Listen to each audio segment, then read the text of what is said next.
Hey guys, for this video, I'll show you how to post a video on Substack. First, log into your account, then in here, you can do two processes to upload a video. So go ahead and click on this plus button on the left panel. First, you can make a post. Now, once in, you can add a content or a title for it. To upload a video, on the upper ribbon, click on this icon. Now, you can either record or upload your own.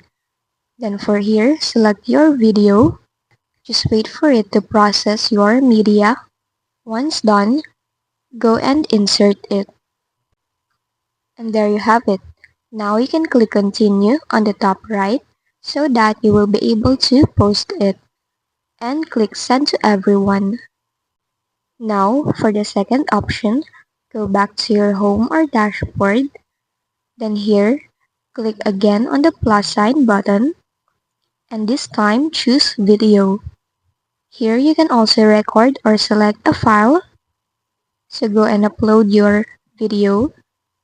You can also add a title and a content for it.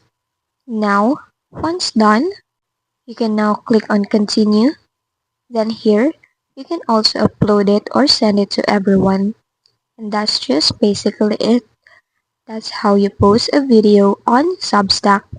If this video helped you, don't forget to like, subscribe, and hit the bell icon for more tutorials.